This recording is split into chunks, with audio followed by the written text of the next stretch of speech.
यार अब तेरी बिच दरगाह दे मेरी अर्ज दुआई दी औलाद जनाब अपनी थी बे औलादे ताई की परवाह खजाने तेरे तू है सबदा वाली इसदी गोदी नू रंग ला दे जिसदी गोदी खाली पावन ठंडा जनाब अपनी थी जेड़े तपदे सीने तपदे रहना बे औलादे ऊपर इस जमीने बेसमरा नू फल तू लामे कर दे डालियां हरियां सुकियां होइयां वेलां जड़ियां सोहणियां कर दे हरियां हर सुकियां नदियां नीर चलावे रहमत दे रंग लावे सुते वक्त जिन्हां दे यारब करके फजल जगावे है बर्बाद जो बाद ला दो आबाद करो खंडे खाली मोड़ दुआ ना मेरी लावे तीर निशाने जे भी असर दुआ मेरी दा वे सोनिया जे भी असर दुआ मेरी दा फजल दा असर ना तेरा जे सोनिया तू अर्ज ना सुने होर सुनेगा केड़ा या अल्लाह तू सबना नू औलाद देवे बे औलादा नू या अल्लाह असी इत्थे कदम पाया अरफान बेटे नू भी अल्लाह ताला तू जरूर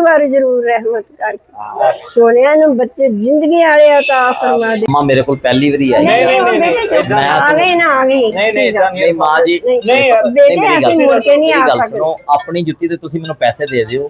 मैं मां जी नहीं मां जी और जुत्ती दे मैं पैसे नहीं बेटे गल सुन उमरे फिर ਅਸੀਂ ਗਾਂ ਵਾਸਤੇ ਜੁੱਤੀ ਨਹੀਂ ਖਰੀਦ ਮਾਂ ਜੀ ਤੁਸੀਂ फिर आओगे मैं ਤੁਹਾਡੇ ਕੋਲ ਪੈਸੇ ਲਵਾਂਗਾ ਐਸ ਬਾਕੀ ਤੁਸੀਂ ਮੇਰੇ ਕੋਲ ਪਹਿਲੀ ਵਾਰੀ ਆਏ ਜੇ ਮੇਰੀ ਗੱਲ ਸੁਣੋ ਉਮਰ ਭਾਈ ਤੁਸੀਂ ਆਪਣੀ ਜੁੱਤੀ ਦੇ ਪੈਸੇ ਦੇ ਦਿਓ ਆਪਣੀ ਜੁੱਤੀ ਦੇ ਇਰਫਾਨ ਭਾਈ ਮੇਰੀ ਗੱਲ ਸੁਣ ਜਿੰਨੇ ਦੀ ਆਈ ਉਹਨੇ ਪੈਸੇ ਲੈ ठीक है ਤੁਸੀਂ ਆ 650 ਦੀ ਦੋਨੋਂ ਆਈਆਂ ਯਾਰ ਐਵੇਂ ਦੋ 650 ਦੇ ਆਈਆਂ ਨਹੀਂ ਲੈ ਐਵੇਂ ਨਹੀਂ ਬੇਟੇ ਅਸੀਂ ਕਿਉਂ ਤੇਰੇ ਨਾਲ ਕਹਿ ਰਹੇ ਇੱਕ ਜੁੱਤੀ ਦੇ ਪੈਸੇ ਦੇ ਦਿਓ ਨਹੀਂ ਬੇਟੇ ਅਸੀਂ ਇਦਾਂ ਨਹੀਂ ਕਰਨੇ ਆਪਣੇ ਪੁੱਤਾਂ ਨਾਲ ਆਪਣੇ ਬੇਟਿਆਂ ਨਾਲ ਕਿਉਂ ਅਸੀਂ ਲਾਲਚ ਕਰੀਏ ਦੱਸੋ ਇਰਫਾਨ ਭਾਈ ਤੇ ਫਿਰ ਅਸੀਂ ਮੁੜ ਕੇ ਨਹੀਂ ਵਾਪਸ ਆ ਸਕਦੇ 2000 ਰੁਪਏ ਦੇ ਦਿਓ ਬਹੁਤ ਸ਼ੁਕਰੀਆ ਬੜੀ ਮਿਹਰਬਾਨੀ ਜੀ ਥੈਂਕ ਯੂ ਸੋ ਮਚ ਚੰਗਾ ਮਾਂ ਜੀ ਪਿਆਰ ਦਿਓ अच्छा भी अल्लाह ताला करम करे अल्लाह खैर करे अल्लाह झोलियां रहमत दे नाल भरे अल्लाह खुद कितने बच्चे जी अपने आमीन अली तक अल्लाह पाक ने बच्चे नहीं दिते मां जी दुआ करो तुम सारे वास्ते दुआवां करदे बच्चों वास्ते इंशाअल्लाह ताला जा मेरे अल्लाह यार अब तेरी बिच दरगाह दे मेरी अर्ज दुआई दी औलाद जनाब अपनी थी बे औलादे ताई की परवाह खजाने तेरे तू है सबदा वाली इसदी गोदी नू रंग ला दे जिसदी गोदी खाली पावन ठंडा जनाब अपनी थी जेड़े तपदे सीने तपदे रहना बे औलादे ऊपर इस जमीने बेसमरा नू फल तू लावे कर दे डालियां हरियां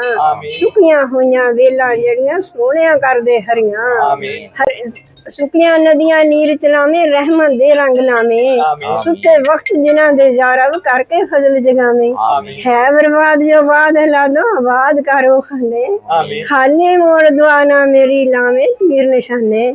जे भी असर दुआ मेरी दा वे सोनिया जे भी असर दुआ मेरी दा फजल दा असर ना तेरा जे सोनिया तू अर्ज ना सुने होर सुनेगा केड़ा या अल्लाह तू सबना नू औलाद देवे बे औलादा नू या अल्लाह ਅਸੀਂ ਇੱਥੇ ਕਦਮ ਪਾਇਆ ਅਰਫਾਨ ਬੇਟੇ ਨੂੰ ਵੀ ਅੱਲਾਹ ਤਾਲਾ ਤੂੰ ਜਰੂਰ ਰਹਿਮਤ ਕਰ ਸੋਹਣਿਆਂ ਨੂੰ ਬੱਚੇ ਜ਼ਿੰਦਗੀ ਵਾਲੇ ਅਤਾ ਫਰਮਾ ਦੇ ਆ ਮੇਰੇ